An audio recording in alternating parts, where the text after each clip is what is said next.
Robert Faurisson, de toute façon, il faut se rendre compte d'une chose. Il pèterait dans un micro, ce serait une attaque chimique. C'est comme ça.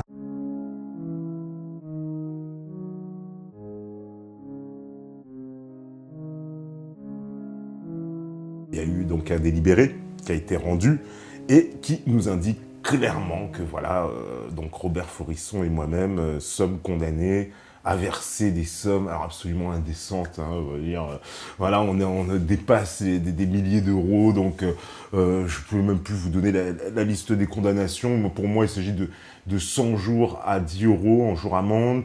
Je crois, alors je sais plus, c'est 2000 euros à la LICRA, au BNVCA, des frais de justice, etc.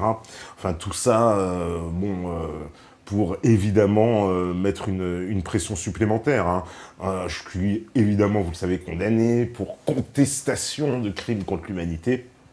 Hein, donc, ça voudrait dire que j'ai contesté des crimes, alors j'ai absolument rien contesté. Alors évidemment, on vous dit que c'est la publication qui est condamnable, alors bon, ça reste encore à démontrer. De toute façon, il y a une grande chance que nous fassions appel, donc la décision, en tout cas, n'en restera pas là, quoi. Mais ça démontre, encore une fois, hein, pour ceux qui pensaient que dans ce pays, il y avait encore une liberté de parole, il y a bien donc des limites, certains sujets. De toute façon, beaucoup l'ont appris. En ce moment, c'est la chasse de toute façon, pour ceux qui sont au courant. Il y a encore, les grands habitués, évidemment, de la 17e chambre, hein, mais il y a aussi, on le sait, Riposte Laïque, qui sont en ce moment dans le viseur. Hein, vous voyez, Juppé s'acharne sur eux, tout le monde s'acharne sur eux. Je sais qu'ils ont envoyé Pierre Cassin aussi, et Christine Tazin aussi en procès aussi. Éric Zemmour, évidemment, vous savez, qui est pourchassé. D'ailleurs, ce que je comprends toujours pas, voilà, dans cette grande chasse, parce qu'on me dit, c'est les sionistes, c'est les machins.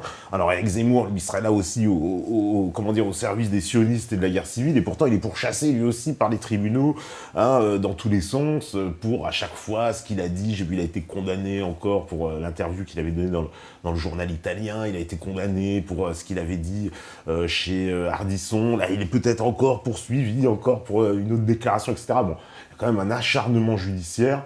On en est au stade où, de toute façon, voilà, vous l'avez bien compris, il y a évidemment des limites qui ont été posées par le débat. Et ces limites, on voit bien qu'elles concernent un peu tous les sujets, pas forcément d'ailleurs le sujet dans lequel moi je suis concerné, hein, c'est-à-dire soi-disant les prétendues contestations de crimes contre l'humanité. Il y a aussi tout ce qui touche de toute façon à l'idéologie antiraciste. Hein. Dès que vous allez sur ce créneau-là, vous voyez bien que tous ceux qui vont sur ce créneau-là, et je ne vous parle pas des Hervé Ryssen, des Boris Lelay et compagnie, certains diront « Oui, mais c'est normal, ces gens-là doivent être condamnés, etc. » Mais c'est de l'expression. Hein. Pour moi, ça reste de l'expression. Il n'y a pas, quand quelqu'un il vous dit, quelque chose, comme l'autre qu'on me dit, il a dit oui, il n'y a pas de noir celte, je vois pas pourquoi on l'emmène en prison. Après, il y a des gens, ils sont pas d'accord, ils peuvent débattre, ils peuvent faire ce qu'ils veulent, mais pourquoi emmener quelqu'un, lui dire on va le condamner à de la prison pour ça? Moi, je trouve ça complètement un peu surréaliste, en tout cas, enfin surréaliste. Ça reflète bien l'ambiance de toute façon du pays, de l'Europe, où il y a un totalitarisme de la pensée qui s'est installé, comme cette dame aussi, alors le nom m'échappe, c'est pareil, c'est la Faurisson allemande, on pourrait dire, hein, qui apparaît 88 ans et qui est en prison aussi, parce que pour les mêmes raisons, pour contestation de crimes contre l'humanité. Alors là-bas, en Allemagne, vous savez bien que ce sujet-là, c'est encore pire qu'en France. Mais voilà.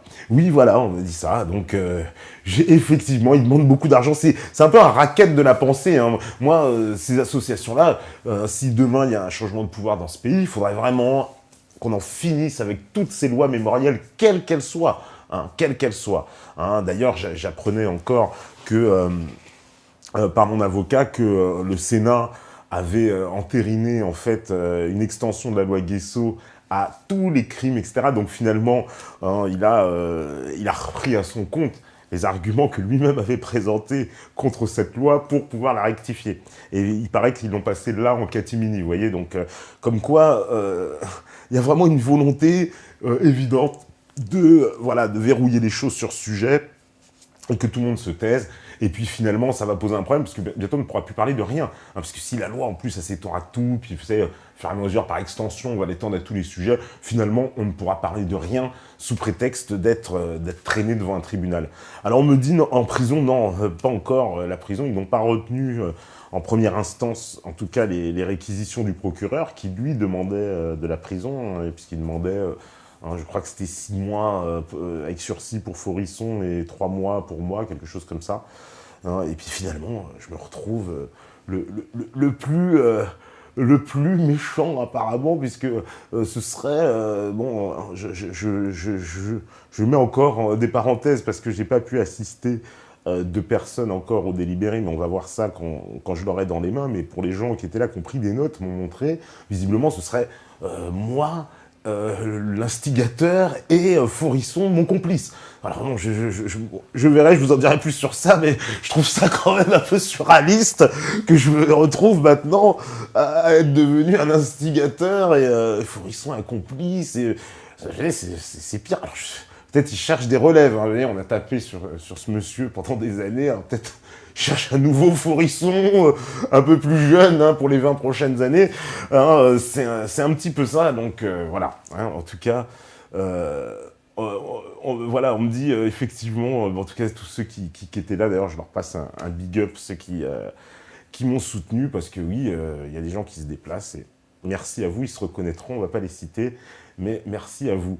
Mais voilà, quoi, ouais, on me dit aux USA, au moins il y a la liberté d'expression. Il est vrai que sur ces thématiques-là, il est un peu plus ouvert, effectivement, et facile de s'exprimer, parce qu'aux États-Unis, effectivement, il y a le fameux, c'est le deuxième amendement, je crois, qui protège toute la liberté de parole, etc. Donc, évidemment, la liberté de parole, c'est un totem, hein, véritable.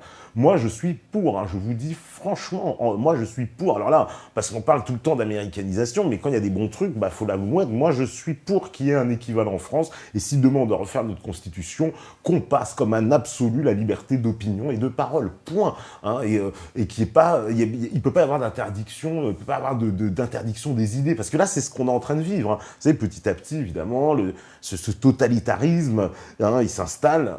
Donc on va en parler de toute façon dans la première partie. Voilà, pour en revenir en fait, cette affaire de l'ICRA, vous connaissez le chapitre. On va faire après, comme je vous l'ai dit, probablement appel. Nous aussi, on fera valoir nos arguments. On pense que de toute façon, à la fois, il y a une inégalité juridique dans la loi, et puis en plus, à la fois, moi j'estime que je n'ai rien contesté du tout, donc qu'on ne vienne pas me dire j'ai contesté quoi que ce soit. Hein, contesté quoi? Parce que simplement le fait, en fait, d'organiser une entrevue du professeur Forisson, c'est déjà... effectivement répréhensible. C'est ça, en fait, vous voulez, c'est politique. Vous avez déjà franchi, et puis donc on cherche à vous abattre immédiatement. C'est clair et net. De toute façon, bon, on s'en doutait un petit peu, on va pas faire les hypocrites, mais voilà, ça se réalise encore une fois. Ça démontre bien ce qui se passe, hein, comme je vous dis, hein, dans ce pays, il y a des choses qui sont bien établies, il y a des belles lignes rouges, et si vous les franchissez, il faut s'attendre au courroux, hein, de la justice. Il y avait même un journaliste de l'AFP, hein, vous voyez, comme quoi ça commence même à transpirer, hein, j'ai vu même des articles, hein, on nous cite pas, peut-être tant mieux, j'ai envie de dire, des articles qui sont sortis dans la presse. L'AFP, d'ailleurs, c'était marrant, puisque, pour raconter une anecdote, les photographes de l'AFP, en fait, n'arrêtaient pas de mitrailler, en fait, le frère de Robert Forisson qui était là. Et visiblement, évidemment, comme il ressemble beaucoup physiquement à son frère, il croyait que c'était le professeur Robert Forisson lui-même. Et donc, au bout d'un moment, c'est des gens qui ont indiqué, oui, vous êtes en train de faire pour rien, ça se voit. Ah, bah non, ils ont montré la photo de Robert Forisson. Ils disaient, oui, mais justement, c'est pas lui.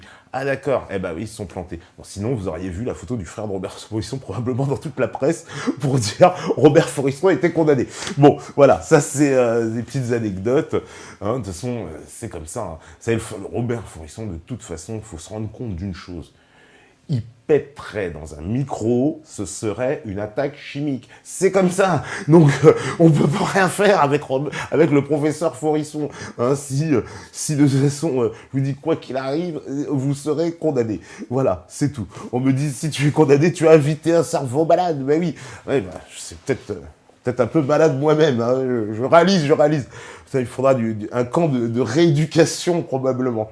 Hein, ça devrait exister. Hein, j'hésite entre eux, en plus, effectivement, les jours amendes et la prison. Après tout, voilà, si, quitte à avoir un casier judiciaire, hein, parce que c'est un peu ça aussi la finalité, bah peut-être finalement, j'irai en prison. Voilà, au moins, ça servira à quelque chose. À transmettre les idées en prison. Peut-être je vais penser déjà aux cellules de déradicalisation. C'est pas mal. J'ai compris qu'ils faisaient des massages, on jouait à l'escrime et tout.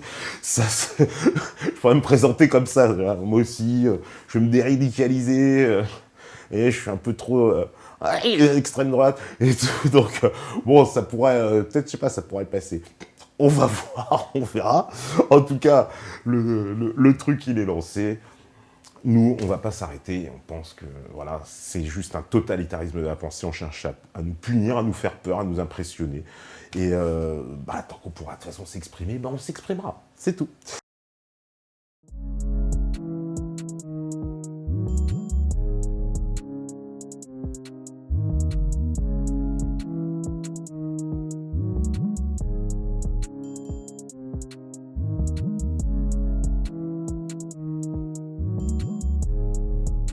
Nous nous battons depuis longtemps et nous avons tous perdu tant d'êtres chers. Mais vous n'êtes pas seul. Il y a des poches de résistance partout sur la planète. Avant tout, restez en vie. Vous ne vous rendez pas compte à quel point vous êtes important. Si vous écoutez ce message, vous êtes la résistance.